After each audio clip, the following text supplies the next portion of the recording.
Hello, this is All Rats with Team 4545 League, analyzing the game between Midas and Darkflow. This is an event, Team 53, played in the second round. Let's have a look. Okay. We've seen this position before. And now it's the Schliemann defense. This certainly is one of the most entertaining lines of the Ruy Lopez that you can find, simply because so many things can happen from it. I've seen white win quick wins, and I've seen black get some fast wins. You definitely have to be prepared for it if you're white, and even if you're black. I have a very good friend that's been playing this Schliemann for probably 50 years plus, 55 years, I don't know, maybe longer. And he's had a number of incredible games with it. He's even had Grandmasters beat with it, but then he messes that game up. And he won't play it in correspondence chess. He plays a lot of correspondence chess, and he says he won't play it because white tends to look up the opening and find the good ways to play against it. But in tournament play, it's an excellent opening. White can just run into all kinds of trouble with it. And as I said, so can black. But white chooses an interesting reply, d3, to kind of decline the whole mess. And black shouldn't have anything to fear with this line. And I don't know all the book and theory to it, but I do know that black should get a comfortable equality from it. Let's just get developed and see what happens. Okay. So this is perfectly logical. Okay. And then attacking the pawn, and white could just gambit that pawn because there'll be some latent threats on e5 here in a moment. White could just castle here, and so he didn't have to defend the pawn. I'm just saying. And now there's a pin. Now white castles, and I guess he realizes he can give up that pawn if black wants it. But black doesn't want it, as it turns out. He knows the danger of opening up the position too early when it's his move. I mean, when his king is still in the center. So white just continues about his way and gets his pieces out. And I'm not sure if queen d3 is the right square. White really doesn't have to worry about having those double pawns. They're not really a problem. He's got the bishop pair for what it's worth. Although black does have some potential attacking chances because the f-file is opened up. Okay, so bishop d7, and black shouldn't really worry about double pawns. If white wants to trade that, that's fine. And not too much is happening just yet. But to me, black has some chances here eventually along the themes of knight h5 and knight f4. We should be aiming for that. What's white going to do? He can withstand that attack if he's careful, but this is a good move. Just go and pin that knight. Like I said, he would like to do what I just showed, knight h5 and so forth, but that pin kind of stops it. And this is good. It puts the bishop on a good diagonal, even though it's not checking anything. It just gives it some mobility and takes away some potential squares that black might want to use. It stops queen f7 with the idea of breaking the pin and then going to h5. So black decides, let's trade the bishop. And this is kind of interesting. White drops the bishop back, the idea being he wants to repair his pawns should black trade. And black continues about his way. As I was saying, he was trying to break the pin so he could get queen h5 in, but he can't do it just yet until that bishop comes off. And this is an interesting way to go about taking it. Take it with a knight, and white might be tempted to take on e6 here, but I really believe what white was trying to do here was repair his pawns, and he figured that, well, if black's going to take it, fine, we'll let him, and I'll just go about my way. And I'm not too sure about that move. Like, what does it really do? The bishop could go to g3, but is it attacking anything? Well, actually, I see the point of it. White has a threat here. The threat is knight g5 and winning a piece because the queen moves and then the bishop falls. But black can get around that easily enough. And then here, I mean, just as an alternative, what white is doing is repairing his pawns. But there was nothing wrong with taking with this pawn because it immediately opens up a file and will cause black to spend a tempo pushing pawn to a6, and white needn't fear that. And if black doesn't do it right away, white may come up with this clever move, queen b5. The point of queen b5 is that now we're attacking on b7, and if black pushes by, white can drop the rook into a6 and start working on that backward pawn on the open file. So let's see, but this is all fantasy because white didn't take that way. But sometimes these are things you can look at to try to figure out, well, if I take that way, what is my strategy? But black would just play a6 here. I think that's his best choice. Just get that out of the way once and for all. It takes away queen b5. What's white do? Well, you could go ahead with knight g5 and get the bishop for knight, and black has several pawns stuck on black squares, which could work out to white's advantage. There's not really any chance to attack. Too many pieces have come off, 2 sets of minor pieces off.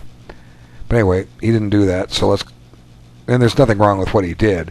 I think sometimes there's a natural instinct of players to just repair the pawns, but the only problem with repairing the pawns is it gives white nothing on the queen side, and he still really had nothing on the king side. But by doing that, there was some possibilities to gain some inroads into the black position.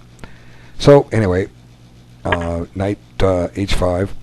And again, this was something that black should have been trying to do for a long time, and he had to break the pin first. But unfortunately, there was a tactic here that just cost black the game. I guess it goes back to one of these things I'm calling thinking deficiencies. It's been black's intent to play knight h5 for a long time, and finally he went ahead and did it. And what happens here is that white just wins with this motive of the overworked piece. Okay, so for instance, knight h5, and what you have is this queen is going to be guarding two pieces. Okay, going to be guarding the knight and the bishop. Can only guard one, and when white does this move, he's going to take on e6 and then take on h5, and there's nothing black can do about it. He's going to lose a piece. Doesn't really matter what black does, I guess. And he can't even play knight f4 because taking on f7 is with check, and then white goes and saves his queen. So black played queen f4, and it really doesn't matter what he plays. And unfortunately, this move leaves both guys on pre, but he does have a counterattack on h4, but that's easy to deal with. Okay, white just takes this knight, and he's up a piece, and he's guarded his bishop on h7. I'm sorry, h4, and he's threatening a mate on h7. What does black do? Well, black chose to resign here, and really he doesn't really have a move. He doesn't have anything for the piece. He's got to deal with the mate. He can do that, bishop g8 or h6. But then white's just up a clear piece, and black doesn't have anything. So it's kind of an unfortunate quick loss. What else can I say about this opening? Let's go back. Since we have some time on the clock. Okay.